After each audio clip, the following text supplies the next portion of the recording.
আসসালাম আল মালিক, যার অর্থ দীর্ঘজীবী হোক রাজা। 1950 সাল থেকে সৌদি আরবের জাতীয় সঙ্গীত হিসেবে চলে আসছে গানটি।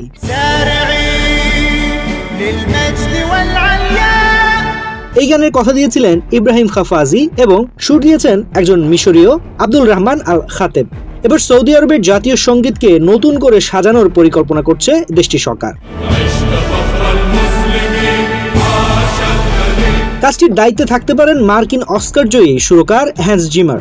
বিশ্বজুড়ে সুরের জাদুকর হিসেবে খ্যাতি পাওয়া এই শিল্পী the pirates of the Caribbean, Interstellar, গ্ল্যাডিয়েটরের মতো বিখ্যাত সব ছবিতে সঙ্গীতে কাজ করেছেন।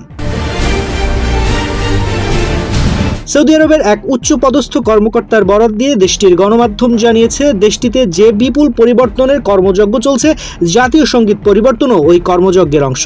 গার্ডিয়ানের খবরে বলা হয়েছে, হলিউডের বিখ্যাত সব সিনেমার সুরকার জিমার এই প্রকল্পের কাজে প্রাথমিকভাবে সম্মতি জানিয়েছেন। সৌদি আরবের জেনারেল এন্টারটেইনমেন্ট অথরিটির চেয়ারম্যান তুর্কি আলাল শেখ এই বিষয়টি নিশ্চিত করেছেন। আলাল শেখ জানান, জাতীয় সঙ্গীত ছাড়াও জিমারের সঙ্গে সৌদি অনুপ্রাণিত আরাবিয়া নামে একটি সুর, জাতীয় আরবে খুব বড় আয়োজনে একটি কনসার্ট এবং আসন্ন চলচ্চিত্র দ্য ব্যাটল অফ ইয়ারমুকের সাউন্ড ট্র্যাক নিয়েও আলোচনা হচ্ছে। তিনি আরো বলেন, আমরা ভবিষ্যতের অনেক প্রকল্প নিয়ে আলোচনা করেছি, যা শিগগিরই বাস্তবায়িত হবে বলে আশা করি। এর মধ্যে রয়েছে সৌদি জাতীয় সঙ্গীতকে নতুন যন্ত্রের মাধ্যমে পুনর্গঠন।